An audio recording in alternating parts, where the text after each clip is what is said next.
That First Blood film gets overlooked maybe as like an important part of Vietnam cinema. So this is Sylvester Stallone after he's done Rocky III. He's a bit tired of his own reputation, you know. He wanted to be a far more credible, creative actor-director. I think it has quite a patchy production history in terms of financing and various people, directors and stars attached to it. Stallone, off the back of Rocky, I think is the reason that the film ended up being made. There wasn't a huge amount of like Vietnam film at that time because I think it had been in development for absolutely ages. Like it was very, very difficult to make. A record-breaking amount of money for the rights to the book, $380,000 back then, for the rights to this little novella about a Vietnam vet that goes bonkers and takes on a whole town.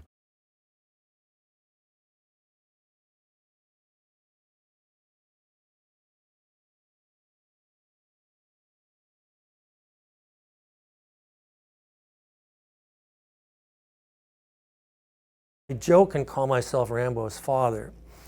People enjoy that, and I sign books that way, Best Wishes from Rambo's Father. I think the writing of the book that became the movie really tackled the PTSD quality of Rambo's character. I just remember thinking this is something totally different. This is something that's pushing at the edge of the traditional action hero codes. This was a little more raw, you know, when you're dealing with, you know, especially like political issues too.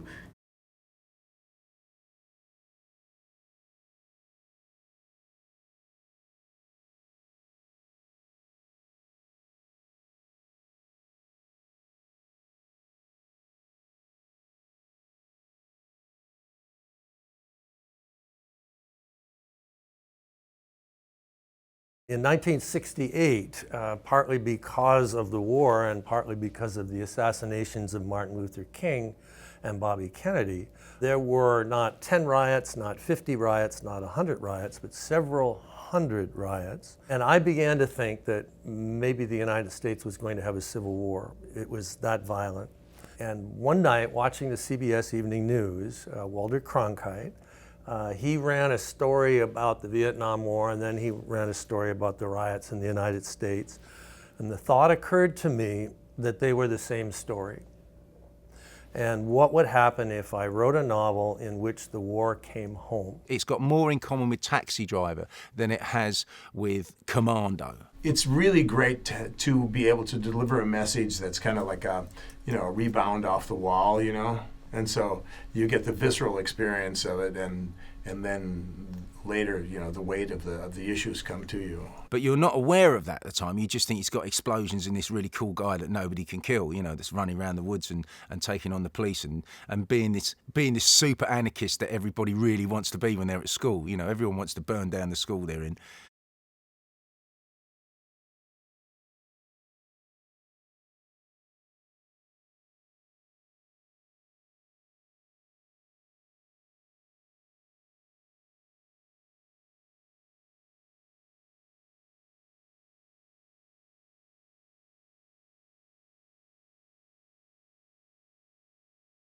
So from that, Rambo was born. John Rambo was a badass. I think if you're talking about the cliche of the Rambo films or what the public consciousness generally understands to be a Rambo film, it's a sort of dead-eyed, all-American, big bulging muscles, steroidal, trigger-happy, wronged Vietnam vet who's never happier than when he's sort of mowing people down, with a body count that rises as the films continue.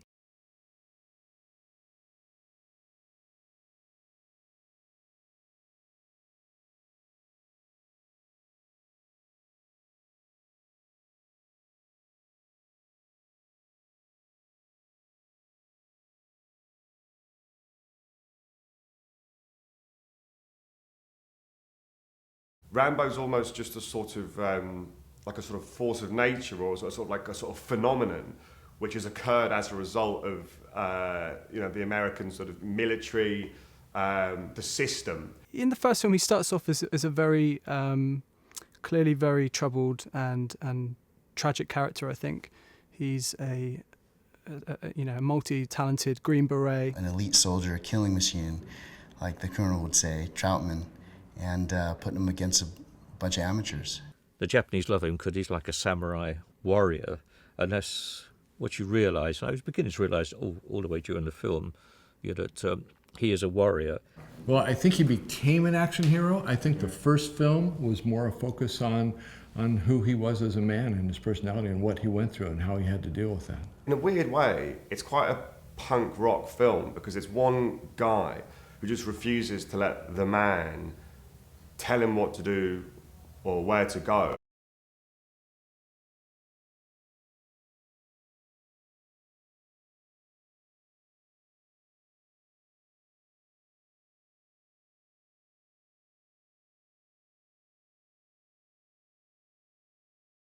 A lot like any young man who would wander around the country and kind of travel and find themselves, see what's out there. Rambo also epitomizes the American male spirit, or female spirit for that matter, of the wandering soul. In cinema classic terms, it is the man with no name, so he's nicked a bit from Sergio Leone, and you've got this understated character who doesn't say a lot, and people talk about him. Something that's a sort of golden rule of cinema is if you want to be cool, let other people talk about you.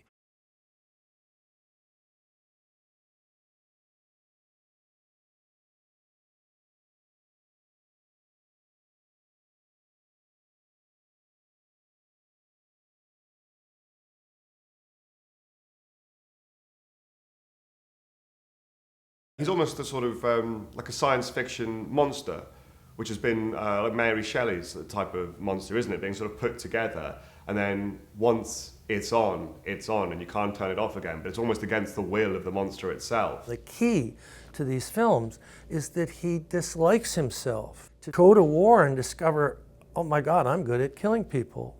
I mean, that's a terrible self-understanding. And so the Rambo story is how does one adjust to the knowledge of what a person discovered deep in his soul? It's funny to think that because obviously the character of John Rambo went on to become so politicized and so synonymous with like Ronald Reagan's America. It's mad that you watch that first film and instead he's just this guy who sort of like just wants to be respected and he wants to be afforded that same sort of respect that everyone else is afforded.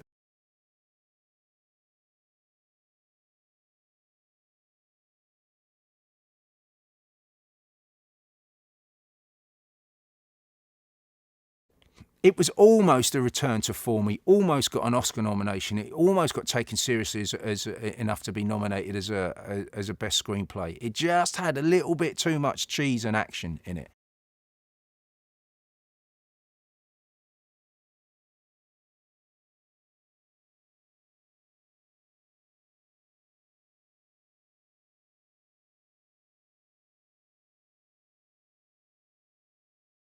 Troutman is a bit like a sort of brothel madam. His delivery is so sort of stilted and it's kind of very like redolent of things like the A-Team. He sort of swans in with his beret neatly tilted.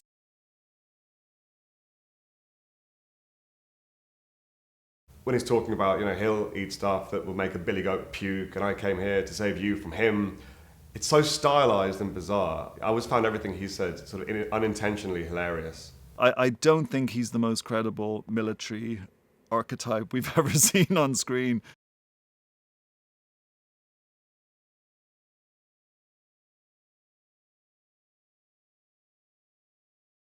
And also he arrives alone outside the tent and he's this sort of like 4-star military general. It's very surreal that the police just turn around and there's this like very dashing silhouette just in the doorway of a tent and he's here to like save them from John Rambo. I'm surprised they don't just send him on his way, put him in a cab. Come on, mate. We've all had a drink.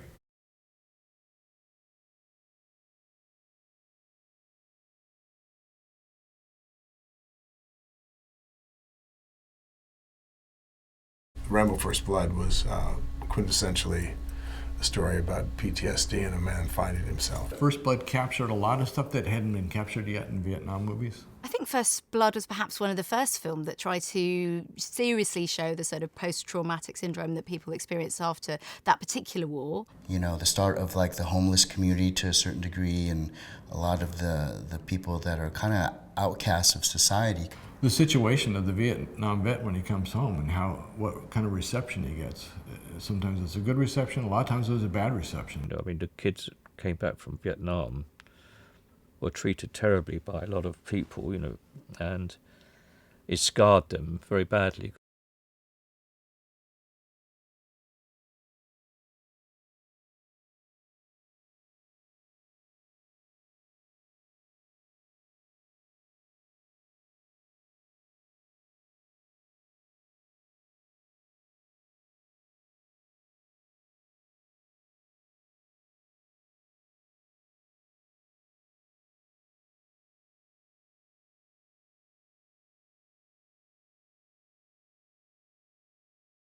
It could have been really political, but I appreciated just kind of showing what, a soldier goes through. The scene early on where he's in the prison and we first see the flashbacks to the torture that he experienced at the hands of the Viet Cong. When we sit him down and I'm going to shave him, right?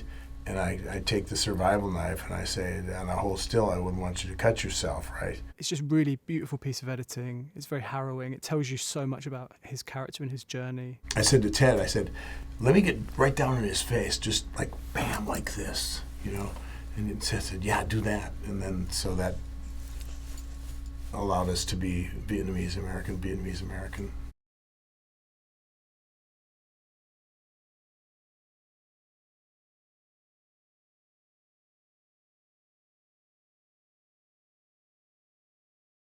I think it was very unusual to see, for example, a man breaking down and crying on screen, and that's probably some of the strongest scenes for me, is when he's feeling very vulnerable, not the action scenes, but the scenes when he's talking and remembering the trauma and admitting how he feels about them and how broken he is. It's so counterintuitive that after 90 minutes of mayhem, muscle flexing and murder, to have a breakdown, and it's kind of like, ooh, this is a bit embarrassing. He's really going for it, shoe shine, all that stuff.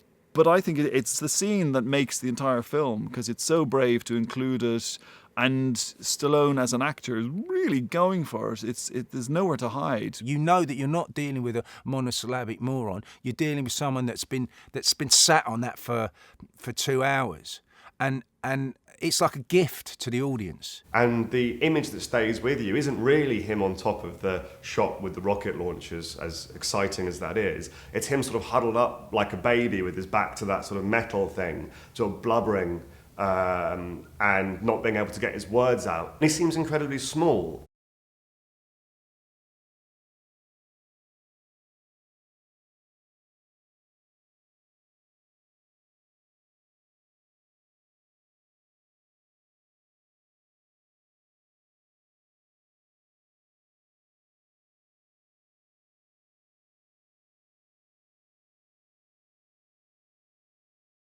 My favorite scene was the cliff scene where he's hanging on the cliff and the helicopter's shooting at him. Yeah, that's really exciting stuff. When he breaks out of the jail and the music, Jerry's music rises and he gets on the motorcycle and he flies away.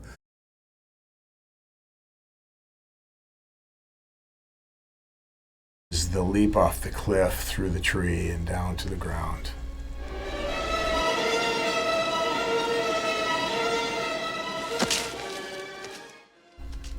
I mean, really.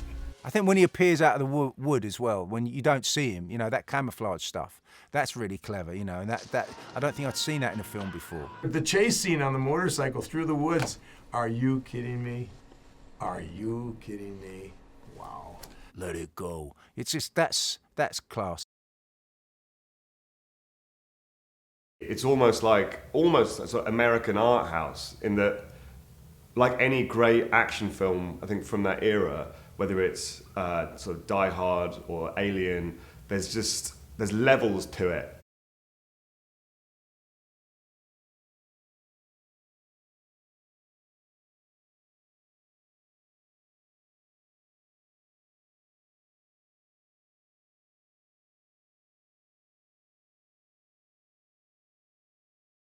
There's less of the sort of people on being sort of blown up by grenades, doing the sort of double pike twists off springboards and things. First Blood showed a different aspect of the Vietnam vet, a more human aspect of the Vietnam vet. It humanized the vet in a way that the public responded to, and I think that was a big turning point. And I went through the reviews at the time, and nobody mentioned this is anti-government, anti-Vietnam, and nobody picked up on that either.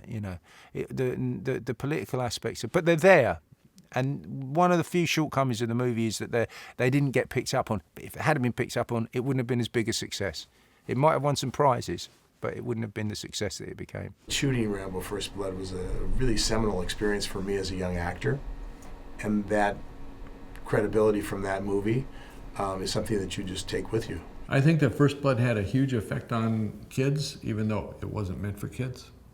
I immediately started to see Halloween costumes that reflected that. John Rambo inspired a whole generation of young people who adopted his kind of style, the bandana, the muscled up look. I think it informed an entire generation with regards to what it was to be a self-sufficient killing machine. It was the film that everyone in the 80s had to see. If you were a male teenager, you get beaten up in the toilets if you hadn't seen it by other schoolboys with ties around their heads. I don't know. There's a lot of kids doing press-ups. It got kids into doing like press-ups and cap sleeve T-shirts. I spoke to Sly one day about this. He said that he would occasionally be watching television, and I was having the same experience, or listening to the radio or reading, and somebody would refer to Rambo, and hell, that's us, that's our guy.